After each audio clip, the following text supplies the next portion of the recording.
Ուժեղ Հայաստան կուսակցության նախագահ Սամվել Կարապետյանը հարցազրույց է տվել հայկական հեռուստաընկերություններին։ Խոսել է խորհրդարանական ընտրություններում հաղթանակից մինչև Նիկոլ Փաշինյանի հնարավոր նոր պատերազմի վերաբերյալ հայտարարության մասին։ Ես վստահեցնում եմ,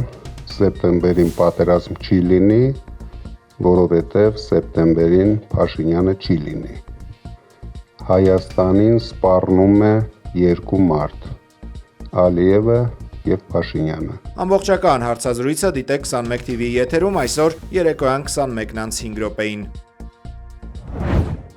Ուժեղ Հայաստան դաշինքը եւ ՀԱՅԱՔՎ միավորումը համագործակցության հուշագիր են ստորագրել, որով կողմերը հանձն են առել միավորելու իրենց ջանքերը ազգային ժողովի հունիսի 7-ի ընտրությունների միջոցով հասնելու գործող վարչախմբի հեռացմանը եւ նոր ազգային իշխանության ձևավորմանը։ Ավելի վաղ Ուժեղ Հայաստանը նման հուշագիր ստորագրել էր նաեւ Ապրելու երկիր կուսակցության հետ։ Հանդիպանը ներկա են եղել Ուժեղ Հայաստան դաշինքի առաջնորդ Սամվել Կարապետյանը, ինչպես նաեւ դաշինքի եւ Ապրելու երկիր կուսակցության ղեկավար կազմի ներկայացուցիչները։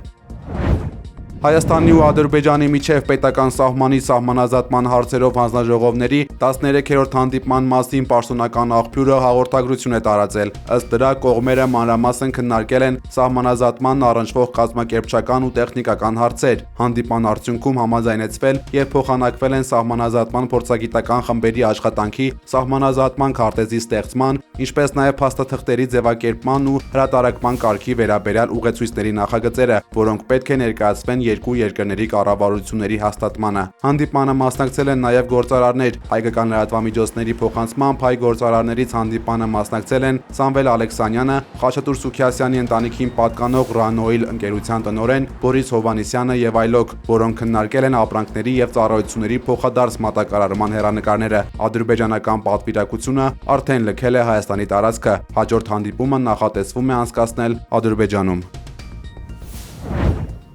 Խոշոր ավտովթար է տեղի ունեցել Արարատի մարզում, Մասիս Հովտաշատ երթուղին սպասարկող ավտոբուսը դուրս է եկել ճանապարհի երթևեկելի գոտուց եւ կողաշրջվել։ Պատահարի հետևանքով վնասվել է նաեւ տարածքով անցնող գազատար խողովակը։ Շտապօգնության բժիշկները տեղում առաջին բուժօգնություն են ցուցաբերել ավտոբուսի 6 ուղևորի, նրանցից մեկը հղիկին տեղափոխվել է Մասիս բժշկական կենտրոն։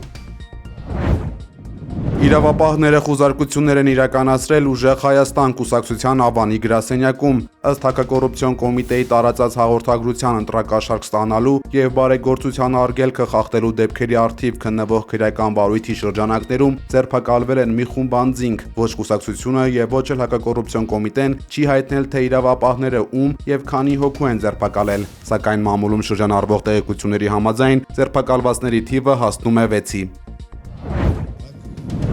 Ուժեղ Հայաստան կուսակցության անվտանգության թիմի ղեկավար լեգենդար հետախույզ գնդապետ Արթուր Ավանեսյանը, որը ավելի վաղ կալանավորվել էր 2 ամսով, հացադուլ է սկսել, հայտնել է կուսակցության անդամ Արեգա Հովսեփյանը։ Հետախույզը մեղադրվում է ընտրակաշառք տալու համար։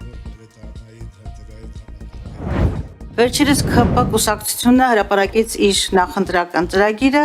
եւ հատուկ հոդվածով անդրադարձ կար հայ առաքելական եկեղեցու այսպես կոչված, ես շագիրդներում եմ ասում, բարենորոգման օրակարգին, որտեղ ամրագրված էր երկու կարևոր հանձնառություն ըստ ՔՊ հայացքի,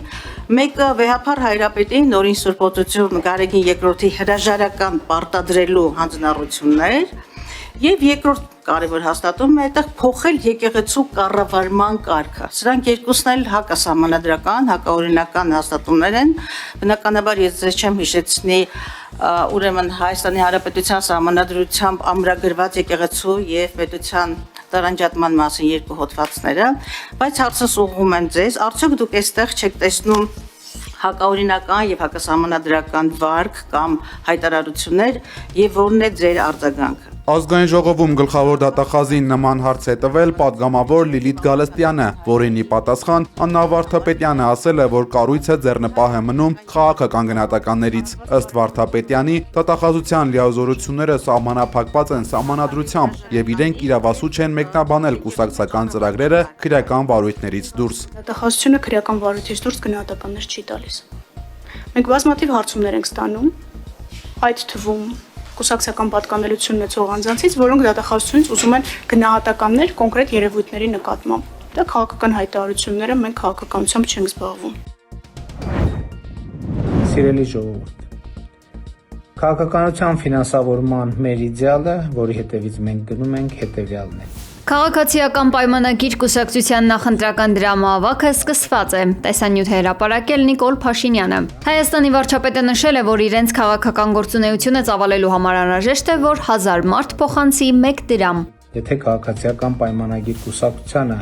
քաղաքական գործունեություն ծավալելու համար պետք է 1000 դրամ, մենք պետք է գտնենք ոչ թե մի հոգու,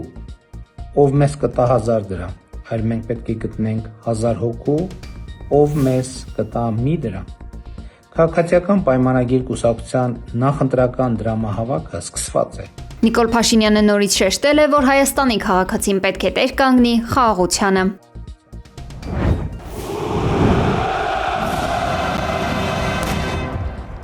Մոսկվայի Կարմիր հրապարակում մայիսի 9-ին կայանալիք հաղթանակի շքերթն այս տարի կանցկացվի աննախադեպ սահմանափակ ձևաչափով։ Ռուսաստանի պաշտպանության նախարարությունը պաշտոնապես հաստատել է, որ ներկայիս օպերատիվ իրավիճակի պատճառով շքերթից հանվել է ռազմական տեխնիկայի շարասյունը եւ ռազմական ուսումնական հաստատությունների աշակերտների մասնակցությունը։ Սա վերջին 19 տարվա մեջ առաջին դեպքն է, երբ շքերթն անցնելու է առանց ցամաքային ռազմական տեխնիկայի, թեև ավիացիոն մասը ինքնաթիռների մասնակցությամբ պահպանվելու է։ Այս ֆոնին ուշագրավ է Սլովակիայի վարչապետ Ռոբերտ Ֆիցոյի մասնակցությունը միջոցառմանը։ Նրա ներկայությունը համարվում է բացառիկ եւ սկանդալային, քանի որ Ուկրաինայում ընթացող պատերազմից ի վեր արևմուտքի առաջնորդները բոյկոտում են Մոսկվայի շքերթները Ռուսաստանի հետ դիվանագիտական հարաբերությունների սառեցման եւ պատժամիջոցների պատճառով։ Լինելով ՆԱՏՕ-ի անդամ երկրի ղեկավար Ֆիցոյի այցը Մոսկվա ընկալվում է որպես մարտահրավեր արևմտյան միասնականությանը։ Ի տարբերություն իր եվրոպացի գործընկերների, Ֆիցոն բազմիցս հայտարարել է, որ չի կարելի մոռանալ Խորհրդային Միության դերը նացիզմի ջախջախման գործում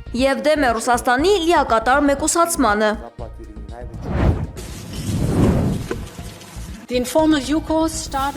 Եվրահանձաժողովի նախագահ Ուրսուլա ֆոն դեր Լեյենը Կրեմլին մեղադրել է թվային երկաթյա վարագույր ստեղծելու համար։ Նրա խոսքով ռուսները զգում են, որ նորից ապրում են երկաթյա վարագույրի հետևում, սակայն պատմությունը սովորեցրել է մեկ բան՝ բոլոր պատերը վաղ թե ուշ փլվում են։ Ֆոն դեր Լեյենի քննադատությունը հնչել է Եվրամիության ներսում լուրջ հակասությունների ֆոնին։ Քննադատները Բրյուսելին են մեղադրել թվային ծառայությունների մասին ակտի միջոցով ազատ խոսքը գրաքննելու եւ պահպանողական հայացքները ճնշելու համար։ Լարվածությունն էլ ավելի է սրվել ապրիլին Հունգարիայում կայացած ընտրություններից հետո։ Բուդապեշտն ու Վաշինգտոնը պնդել են, որ միությունը միջամտել է գործընթացին, ինչի արդյունքում վարչապետ Վիկտոր Օրբանը պարտվել է։ Լիբանանյան Ալ-Ախբար բարբերականը հողում անելով եգիպտական աղբյուրներին հայտնել է, որ նույնիսկ հնարավոր համաձայնագրի ստորագրումից հետո ԱՄՆ-ն չի տալիս հստակ երաշխիքներ, որ Իսրայելը կդադարեցնի հարվածները Լիբանանում։ Իսրայելը մտադիր է պահպանել իր ճակերտավոր ինքնապաշտպանության իրավունքը, ինչը թույլ կտա շարունակել հարձակումները Հեզբոլլահի ցանկացած գործողության վրա, լինեն դա զորավարժություններ, թե զենքի տեղափոխում։ Ավելին, Իսրայելն իրեն իրավունք է վերապահում շարունակել թիրախավորել կազմակերպության առաջնորդներին, անկախ ձեռք բերված պայմանավորվածություններից։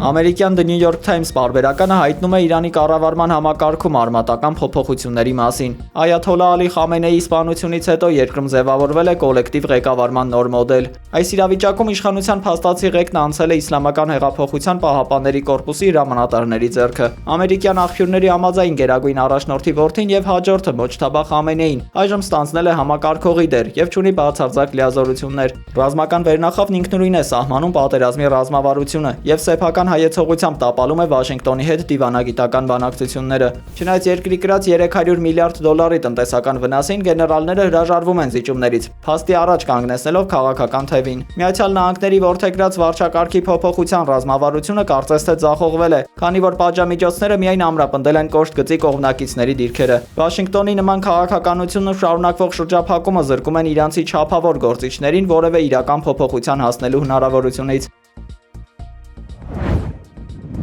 Ամերիկյան պատժամիջոցներից ազատվելու արտոնության ժամկետն այս կիրակի սպառվել է, անորոշության մատնելով Իրանի Չաբհար նավահանգստում Հնդկաստանի բազմամիլիոնանոց ներդրումները։ Վաշինգտոնի առավելագույն ճնշման քաղաքականության վերսկսումն այժմ փակուղի է մղում Նյու Դելիի 10-ամյա ռազմավարական ծրագիրը։ Օմանի ծոցում գտնվող այս հանգույցը Հնդկաստանի համար Կենտրոնական Ասիա եւ Աֆղանստան հասնելու միակ ուղին է, որը շրջանցում է թշնամական Պակիստանը։ Բացի տնտեսական շահից, Չաբհարը պետք է հակակշռեր Չինաստանի աճող ազդեցությանը, արևանությամբ գործող գվադար նավահանգստում։ Սակայն Սպիտակ տան ճնշման տակ հնդկական կողմն արդեն դադարեցրել է նախագծի ֆինանսավորումը եւ լուծարել կառավարման մարմինը։ Մերձավոր Արևելքում ընթացող պատերազմն ու ԱՄՆ Իրան սուր առճակատումը գրեթե զրոյացնում են այս հավակնոտ ծրագրի վերակենդանացման հույսերը։ Նյու Դելին այժմ ստիպված է ընտրություն կատարել սեփական տարածաշրջանային շահերի եւ Վաշինգտոնի հետ գործընկերության պահպանման միջև։